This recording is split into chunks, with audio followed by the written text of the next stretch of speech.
समस्या वही की वही है। क्यों? तो मैं कुछ पहलुओं पर आप लोगों का ध्यान आकृष्ट करना चाहती हूँ, जिसमें सबसे पहले मैं बात करती हूँ धर्म के क्षेत्र में। मैं एक सामान्य रूप से जो महिला की स्थिति है उसके बारे में बात करूँगा। मैं पर्टिकुलर अपने जाति समाज के बारे में बात नहीं कर रही, कृपया क्षमा करेंगे। तो जो तथाकथित धर्म है उसका जो मूल स्वरूप है उसमें मानवता सिखाई जाती है, समानता सिखाई जाती है और नैतिकता सिखाई जाती है। लेकिन समय के साथ कुछ लोगों द्वारा इसकी इस तरह से व्याख्या की गई कि महिलाएं घर में सीमित होकर रह गई, बाहर का कार्य पुरुष देखने लगे और महिलाएं सिर्फ घर का काम संभालने लगी। मुझे आज याद आती है प्रसिद्ध रचनाकार कवयित्री महादेवी वर्मा की ये पंक्तियां जो मैं साझा करना चाहती हूँ कि हैरान हूँ मैं यह सोचकर कि क्यों किसी औरत ने उंगली नहीं उठाई तुलसीदास पर, जिसने कहा ढोल गंवार शूद्र पशु नारी इन सब ताड़न के अधिकारी। मैं हैरान हूँ यह सोचकर कि क्यों किसी औरत ने नहीं जलाई मनुस्मृति, जिसने उसे पहनाई गुलामी की बेड़ियां। और मैं हैरान हूँ कि क्यों किसी औरत ने नहीं धिक्कारा उस राम को, जिसने परीक्षा के बाद भी गर्भवती सीता को घर से निकाल दिया धक्के मारकर। और मैं हैरान हूँ क्यों किसी ने विरोध नहीं किया दिन दहाड़े हुए संयोगिता अंबालिका के अपहरण का विरोध।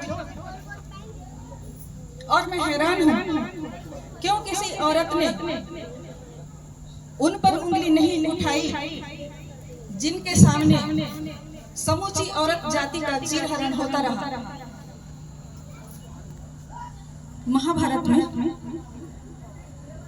और इतना सब होने के बावजूद मैं हैरान हूँ कि क्यों मेरी माताएं बहनें उन्हें श्रद्धेय मानकर पूजती हैं, देवता और भगवान मानकर।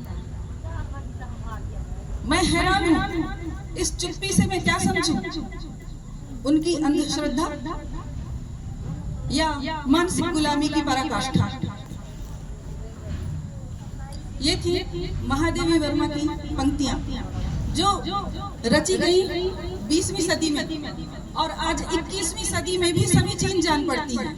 आज भी महिलाएं बाहर सुरक्षित नहीं हैं, उनके साथ भेदभाव किया जाता है। आगे मैं सबसे पहले अपने परिवार में हो रहे परिवारिश के बारे में चर्चा करना चाहती हूँ कि हम लोग अपने बच्चों में लड़का और लड़की में भेद करते हैं। सभी को मालूम है लड़के देर तक बाहर घूमते हैं, लड़कियों को बोला जाता है कि शाम होने के बाद घर से मत निकलो। ये क्या बात है? कारण कौन है? लड़की। तो लड़कों को सिखाइए ना कि वो घर से बाहर ना निकले, क्योंकि उन्हीं लोग अपराध को अंजाम देते हैं। मैं सभी की बात नहीं कर रही, अधिकांश की बात कर रही हूँ। तो इसलिए हमें अपने परिवेश का तरीका बदलना होगा, जिसमें समानता के साथ बच्चों को शिक्षित करना होगा। और लड़कियों को रोकने से ज्यादा जरूरी है लड़कों को अच्छे तरीके से शिक्षित करना। नहीं तो बार बार ये मुद्दा चलता जाएगा, इस सदी में नहीं अगली सदी में आएगा। ये शर्म की बात होगा। आगे मैं बात करना चाहती हूँ राजनीतिक परिप्रेक्ष्य में। हमारे संविधान द्वारा बहुत ही अधिकार महिलाओं को दिए गए, लेकिन आज मैं पूछती हूँ कितनी महिलाओं को अधिकार पता है? शायद एक भी नहीं।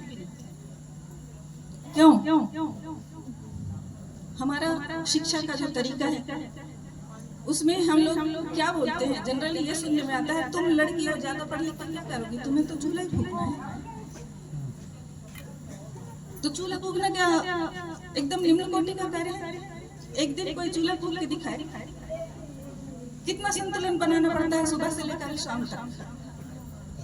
खाना पीना, कपड़े, बर्तन, साथ में अगर कोई कामकाजी महिला है तो बाहर का भी काम देखती है। तो ये किसी बड़ी कंपनी चलाने से कम नहीं है।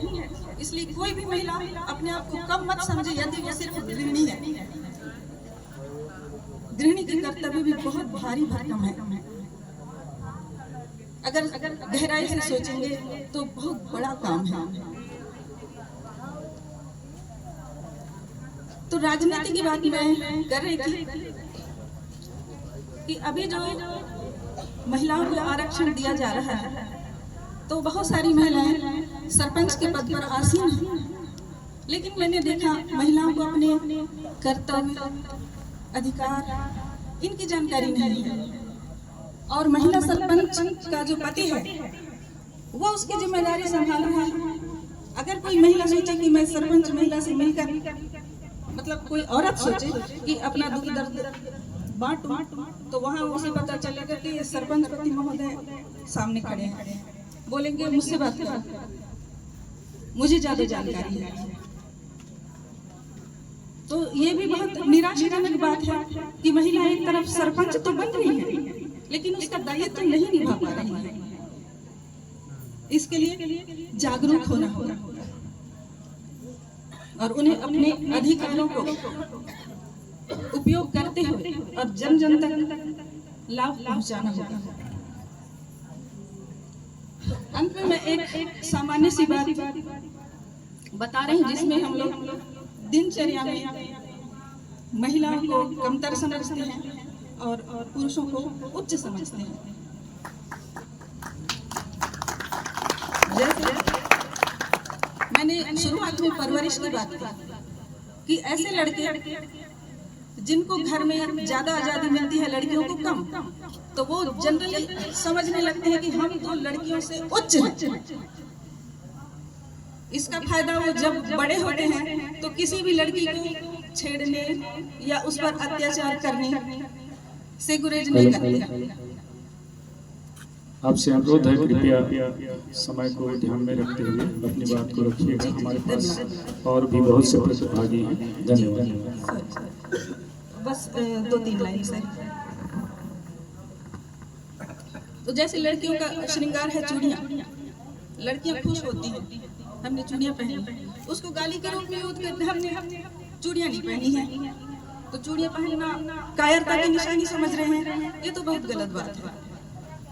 खुद महिलाओं को पता नहीं, उन लोग एक्सेप्ट कर लिए हैं कि हम लोग कायर हैं। और मैंने देखा है कि वो धरना देते हुए भी कहती है लो चूड़ियाँ पहन लो, घर बैठो। मतलब आपने मान लिया है कि आप कायर हैं। तो इस मानसिकता से उबरना होगा और हमको सभी को मिलकर ये काम करना होगा और ऐसे समाज का निर्माण करना होगा जिसमें महिलाएं भी पुरुषों जैसा जीवन बिता सकें, स्वतंत्रता के साथ जी सकें। और महिला सशक्तिकरण का मतलब ये नहीं है कि हम पुरुषों के विरुद्ध खड़े हों, बल्कि समानता के लिए उनके साथ खड़े हों।